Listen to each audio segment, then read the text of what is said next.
তোমরা বিশ্বাস করবে না, তোমাদের দাদা এটা খাওয়ার পর টোটালি ফিদা হয়ে গেছে। বাঁধাকপির এই নাস্তাটি এত বেশি সুস্বাদু যে এখন শুধু এটাই খেতে চাইছে। হঠাৎ বাড়িতে অতিথি আসলে আর কোনো চিন্তা নেই, আমি তো এখন এটাই বানিয়ে নিই।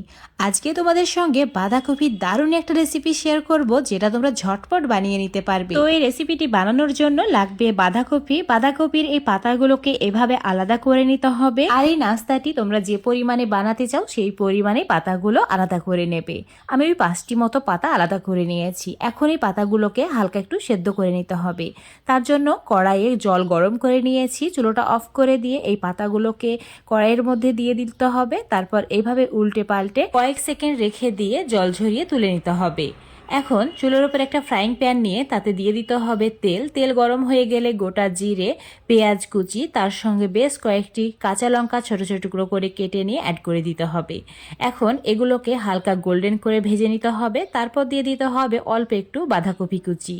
অবশ্যই এখানে একটু বাঁধাকপি কুচি দেবে, তাহলে খেতে আরও বেশি ভালো লাগবে। প্রায় 1 মিনিট মিডিয়াম আঁচে ভেজে নেওয়ার পর এর মধ্যে দিয়ে দিচ্ছি হাফ চামচের একটু কম হলুদের গুঁড়ো, হাফ চামচের একটু কম লঙ্কার গুঁড়ো, স্বাদ মতো নুন, তার সঙ্গে চাট মশলা হাফ চামচ আর হাফ চামচের একটু কম গরম মশলার গুঁড়ো।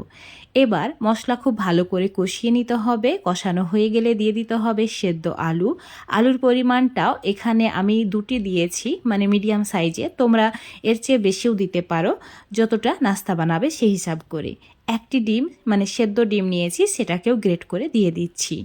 এখন খুব ভালো করে সমস্ত কিছু মিশিয়ে নেব। মিডিয়াম ফ্লেমে কন্টিনিউ নাড়াচাড়া করে ওই 2-3 মিনিট মতো রান্নাও করে নিতে হবে।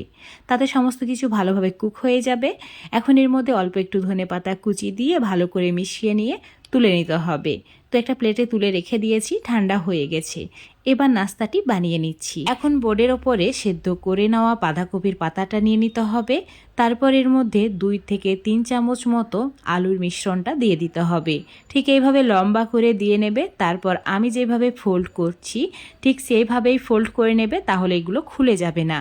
তো একইভাবে সবগুলো বানিয়ে নিতে হবে। আর এটা এতটাই তৈরি করা ইজি যে তোমরা দেখা মাত্রই ঝটপট বানিয়ে নিতে পারবে। এখানে তোমরা আলুর পরিবর্তে মাটন, চিকেন, এমনকি মাছের কিমাও নিতে পারো, যেটা তোমাদের পছন্দ। যেটা দিয়ে বানাবে খেতে হবে দারুণ সুস্বাদু।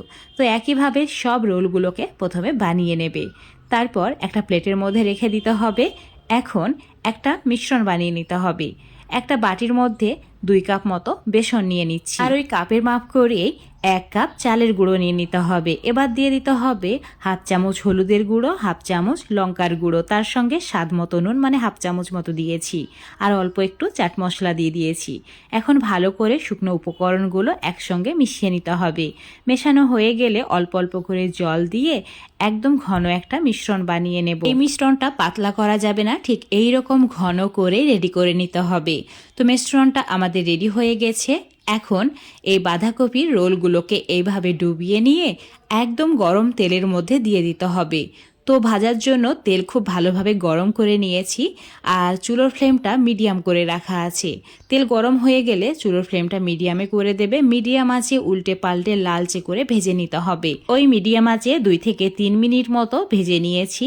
এখন এটার কালার গোল্ডেন ব্রাউন হয়ে গেছে। তো তেল ঝরিয়ে তুলে নিচ্ছি, আর বাকিগুলো একইভাবে ভেজে নিচ্ছি। আজকে তোমাদের সঙ্গে বাঁধাকপি দিয়ে দারুণ মুচমুচে নাস্তা রেসিপি শেয়ার করেছি, যেটা ছোট বড় সবাই পছন্দ করবে।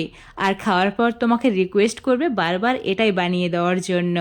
দেখতে যেমন লোভনীয়, খেতে সেরকম দারুণ সুস্বাদু।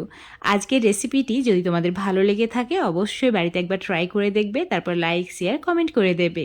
আর ফেসবুক পেজ থেকে যদি রেসিপিটি দেখো অবশ্যই পেজটিকে ফলো করে নেবে। ইউটিউব থেকে দেখলে চ্যানেলটিকে সাবস্ক্রাইব করে রাখবে, আরও এরকম সুন্দর, সহজ আর সুস্বাদু রেসিপিগুলো পাওয়ার জন্য।